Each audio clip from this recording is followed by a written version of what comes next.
IRGC ने बड़ी धमकी दी है इजराइल को, जो कहते हैं ना कि ईरान अपनी लड़ाई लड़ रहा है। बेशक अपनी लड़ाई लड़ रहा है, लेकिन हमेशा से वो फिलिस्तीन के लिए मरता लड़ता घिसता पिटता आया है। नाम नहीं लेना चाहता, अभी किलत जाएंगे लोग। तुम्हारे बाप में दम है तो एक इजराइल को धमकी दिलवा कर दिखाओ अपने आकाओं से। ईरान, जिसको प्रॉक्सी कहते हैं ईरान की, हिजबुल्लाह, नसरुल्लाह, कहाँ है नसरुल्लाह? कौन था नसरुल्लाह? कौन था? ये हुथीस कौन है? जिनका जलवा है ना, वो सारे ईरान से ही कनेक्टेड हैं, जो गाजा और फिलिस्तीन के लिए अब तक सिर्फ लड़ते मरते आए हैं। अगर शिया सुन्नी यूनिटी देखनी है आपको, तो आप ईरान से सीखो। फिलिस्तीन अहले सुन्नत, हम में से फिलिस्तीन, गाजा सुन्नी मुसलमान हैं। बड़े बड़े उलमा अब इस बात को कह रहे हैं अल्हम्दुलिल्लाह मिंबर से, और आवाम को समझ में भी आ रही है, ये अच्छी बात है। लेकिन फिर भी 100 इंसानों में एक सूअर है हमारे बीच में बैठा हुआ, जहर घोल रहा है। कुछ व्यूज के लिए घोल रहे हैं, कुछ की माओ का पेट ही गलत था, पता ही नहीं है उनको असली बाप कौन था। बाप बेटे को नहीं पता कि बाप कौन था उसका, जिसे बाप बोल रहा है वो बाप था ही नहीं। तो ऐसे लोग शिया सुन्नी कर रहे हैं।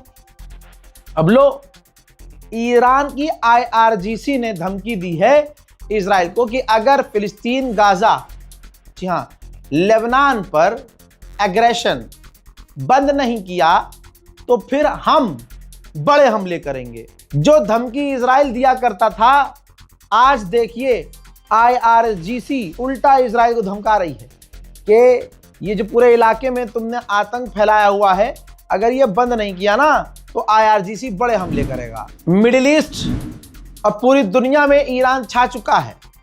मिडिल ईस्ट के टॉप अखबारों ने मान लिया है कि ईरान का लोहा है भाई साहब, लोहा है भाई ईरान। ये देख लो, मिडिल ईस्ट अखबारों में छपा है कि ये जो मिथ था, ये जो एक भरम था कि इजराइल को कोई टच भी नहीं कर सकता, वो भरम ईरान ने तोड़ दिया है।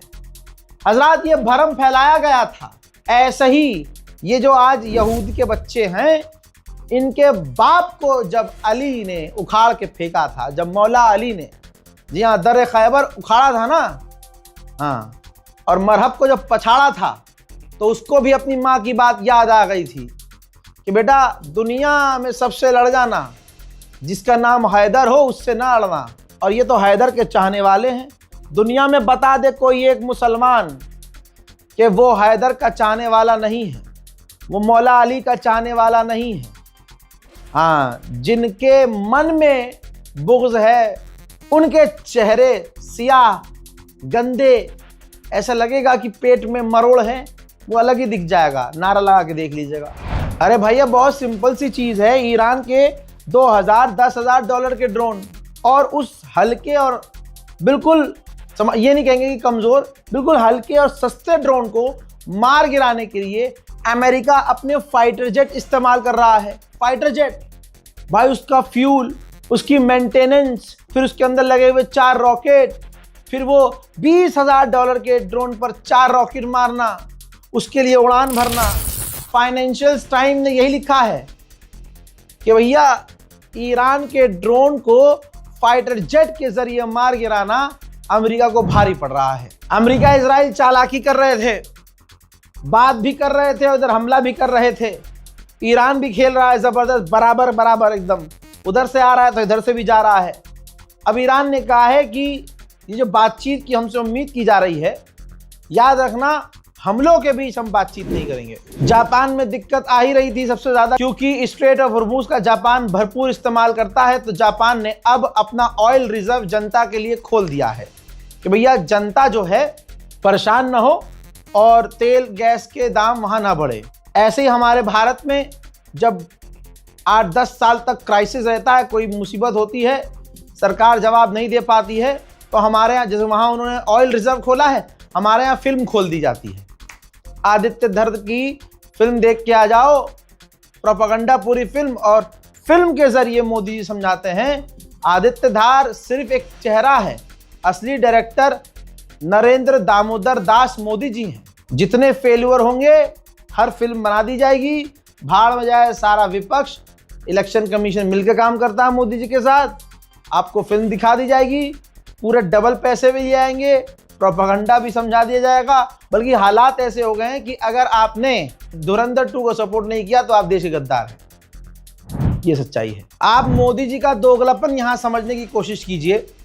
अभी 4 दिन पहले तक मोदी सरकार ये शोर मचा रही थी और लेजर आई वाले विदेश मंत्री का मीम चलाया जा रहा था कि जी भारत को कोई दिक्कत नहीं है, इस जंग से भारत पर असर नहीं पड़ेगा। फिर मोदी जी कहते हैं जैसे हम कोरोना की सिचुएशन से निकले थे वैसे इस सिचुएशन से भी निकल जाएंगे। अरे अभी तक तो आप हजरत कह रहे थे कि कोई दिक्कत ही नहीं होगी और अब कह रहे हैं कि दिक्कत है। फिर पार्लियामेंट में आके कहते हैं कि सिचुएशन बिगड़ रही है, मुश्किल का सामना। अरे अभी तो आप 4 दिन पहले तक यही प्रोपेगेंडा चला रहे थे कि कोई प्रॉब्लम नहीं है, मस्त एकदम दौरे पे दौरे हो रहे थे इनके। ये है ना सामने की बात। फिर पार्लियामेंट में वो कहते हैं कि मुश्किल हो रही है, मुश्किल का सामना, प्रॉब्लम आ सकती है। सुनिए। माननीय सभापति जी, पश्चिम एशिया में चल रहे युद्ध और उससे बनी परिस्थितियों से हम सभी परिचित हैं। मैं आज संसद के उच्च सदन के सामने और देशवासियों के सामने इन विकट परिस्थितियों पर सरकार का पक्ष साझा करने के लिए उपस्थित हुआ हूं। पश्चिम एशिया में चल रहे इस युद्ध को 3 सप्ताह से अधिक का समय हो चुका है। इस युद्ध ने पूरे विश्व में गंभीर ऊर्जा संकट पैदा कर दिया है। भारत के लिए भी ये स्थिति चिंताजनक है।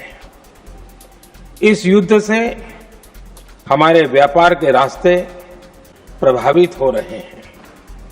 इससे पेट्रोल, डीजल, गैस और फर्टिलाइजर जैसे जरूरी सामान की रूटीन सप्लाई प्रभावित हो रही है। सुन लिया? इतना ही नहीं, बीजेपी ने कल शाम 5 बजे ऑल पार्टी की मीटिंग बुला ली है। मोदी जी ने कह दिया कि भाई वो टच में है, अमेरिका, इजराइल सबसे बात कर रहे हैं और इनके टैंकर, भारत के टैंकर निकल जाएं इसके लिए बात कर रहे हैं। किससे बात कर रहे हैं? बादशाह तो ईरान है। तो हजरात, यहां एक गंदी और बहुत ही बुरी विदेश नीति की वजह से हम इस चीज को झेल रहे हैं। वरना अगर हम ईरान के साथ खड़े होते तो आज ईरान समुद्र का बादशाह है।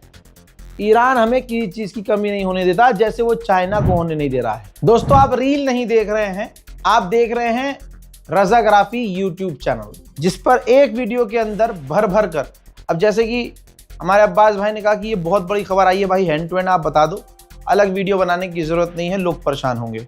तो देखिए, बहुत बड़ी खबर आपकी स्क्रीन पर देखिए। इस शख्स को पहचान लीजिए, ये जनाबे शहीद अली लारीजानी की जगह आए हैं। मोहम्मद बाग़र जुल्गदर, ये जनाबे अली लारीजानी की जगह secretary of the supreme national council बना लिए गए हैं, चुन लिए गए हैं। इस रिपोर्ट को शेयर कर दीजिएगा। आपको पता है कि लेबनान में अब कोई लेबनान की सरकार नहीं है, अमेरिका का द्वारा पसंदीदा, उसके द्वारा चुना गया राष्ट्रपति वहां पर है। तो वो तमाम काम ऐसे करता है जिससे अमेरिका बस नाराज ना हो। भले ही अमेरिका पीटता रहे, इजराइल बमबारी करता रहे, लोगों को कत्ल करता रहे, लोगों का नरसंहार करता रहे, लेकिन अमेरिका को कुछ नहीं कहना। तो अब लेबनान की गवर्नमेंट ने अपने आका को खुश करने के लिए ईरान के ऑफिशियल्स को अपने मुल्क से निकाल दिया। कतर ने सफाई दी है कि हम मीडिएशन नहीं करवा रहे हैं, हम किसी की कोई बात नहीं करवा रहे हैं, हमारा फोकस है हमारी देश की सिक्योरिटी पर, जो बर्बाद हो चुकी है, क्योंकि पूरे मिडिल ईस्ट की सिक्योरिटी बर्बाद हो चुकी है। सबसे सवाल यही करना चाहिए कि इतना दर्द हो रहा है तो सुअरों, ये भी तो बोल के दिखाओ ना कि सबसे पहले हमला किसने किया, ये जंग किसने शुरू की थी। ये देख लीजिए ध्यान से, चाइना के जहाज बड़े सुकून से निकल रहे हैं।